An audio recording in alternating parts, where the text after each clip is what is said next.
Hey guys, it's Kathy here, and I have a new travel mini album to share today. It's a 6x6 size and uses the Teresa Collins World Traveler collection. And this is for sale in my Etsy shop at So Much Scrap. And on the cover here, I have die cut the title from a Quick Cuts alphabet, two different alphabets here, and I don't know if you can see this, but I've cut them in multiple layers and kind of made them like thickers. And then in order to have the title stand out on the cover, I took a piece of vellum and I ran it through a Cuttlebug embossing folder. Right here there's some Recollections bling and a little Tim Holtz film strip piece right there. And this is a stamp punched out with a Stampin' Up! Postage punch. And a little piece of ribbon here.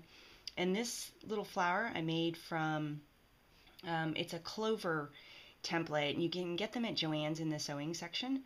And I'm not sure which one this is, but anyway, it's super easy to make. Took me like less than 5 minutes, and you just cut up little squares of fabric, and all it takes is a sewing needle and thread, and seriously like 5 minutes and you're done. And then I added this little antique brad in the center.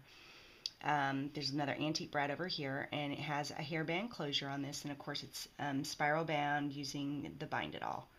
And also I used a little bit of, I picked up that K & Company washi tape at Target, and I used a little piece of that, and I like the way that looked. That's kind of fun stuff, and I haven't messed around with washi too much, so that was neat. So we'll go ahead and open this up. This, the inside of these pages are the pocket pages, and I did the pocket page tutorial a few weeks ago on these. Actually, this is the page that I did the tutorial on, but we'll start over here on this page. This is a stamp, a postcard stamp that I used. This is also a stamp I colored in with Copics, and I used some, I really doubt you're going to be able to see the shine on that, but I used some glossy, or actually no, I used UT on this to give it that kind of like a glossy finish on it. There's magnet closures throughout this album, and there's one right here holding this shut, and this opens up, and there's room for pictures here. A little embossing folder was used down here, and you could also put a picture here. I wanted this album for the main focus to really be for the vacation pictures to take center stage on here, but I also wanted some interactive elements, so I kind of left it up to you to decide, you know, if you want to put a picture here or whatever. And there's a little tag here. There's some embossed stamping on here, and then more of the paper on the backs of the tags. Just slides in. Then on this page, a little bit more of the Tim Holtz film strip and one of the Teresa Collins chipboard embellishments here. I had a piece of acetate with this pattern on it, and I just cut some of these out throughout the album. This flap has the magnet closure on it. And then there is a tag inside. Nice large tags in this album. They'll easily fit 4x6 photos, and that has more embossed stamping on it. And more of the designer paper. Little luggage tag looking, that actually was the same as this from, I think it's a PTI die that I used on that.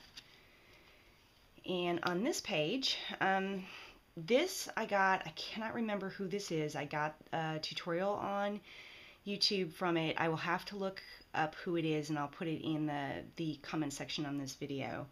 But anyway, I hold this closed with a little piece of twine, and there's a little pull here, and this opens up like this. Is that not cool?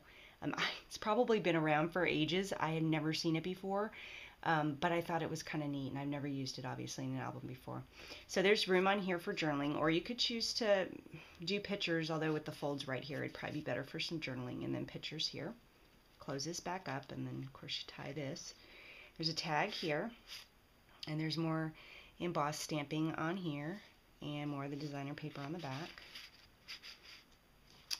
And then on this page, this was cut on my Cameo. I don't even know if you can see how tiny and intricate those letters are, but that machine is amazing. I've never had an electronic die cutter be able to cut something so intricate before, so I was really, like, I'd heard it could do it, but I hadn't really tried, and now I know.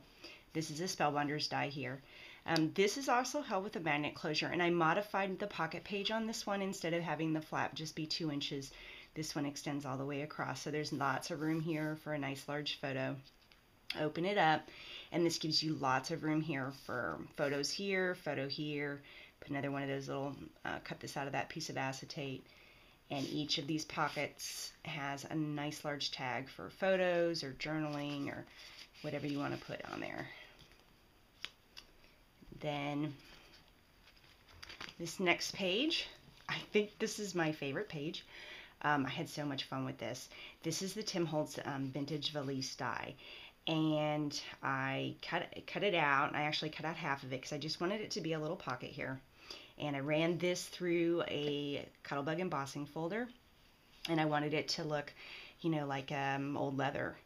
And then I actually had some of this vinyl, and I've used this for bookbinding in the past. So cut it these little pieces out, added some brads here. These are stamps, kind of like what you'd see on an old vintage valise, I guess. And then some luggage tags here. And again, these are stamped.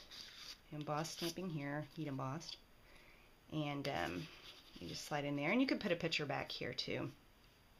So that, and then on this page, another stamp, embossed stamp here, some more of the washi tape.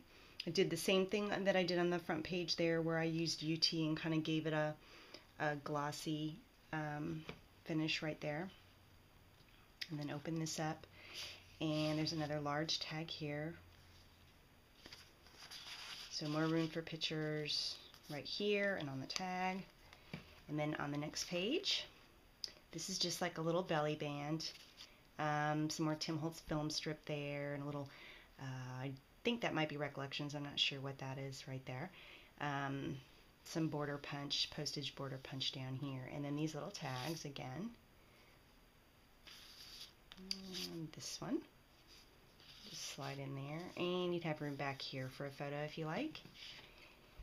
And then on this page, another Teresa Collins chipboard from the collection, and again one of the larger flaps here, so you have lots of room there for a picture, and then lots of room here and here, and another pull-out tag.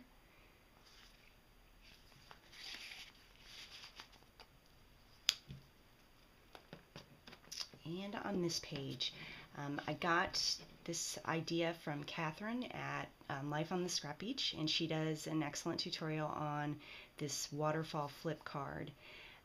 So on the front of this, I left just a little room if you wanted to put a little photo there. And then this again is held by a magnet, and it opens up, and you have room here and here, and here and here. I made mine a little bit. I think hers usually have like 4 or 5 pages. But I wanted to make mine a little bit smaller on this. And then there's a tag here. Pulls out. And then on the last page, this is a map, little antique map stamp. And this is just something that I designed. Immediately I thought, oh, kind of like an accordion fold on a map, like an old map would. So it pulls out, and there's room here for 4 pictures, and there's room for 2 more there. And it does have a magnet closure that keeps it held in place. This little Tim Holtz spinner here, and if you slide it that way, this whole section lifts up, and there's room for 2 large photos there. And then there's a tag here. And this background here was embossed with a large antique map embossing folder. And then there's a tag here. And this is just another stamped image, colored it in and added UT on it, a little bit of washi tape there. And then on the back, just kept it nice and plain. Got the little large grommet there with the hairband through it. So there it is, and I hope you've enjoyed it, and thanks for watching.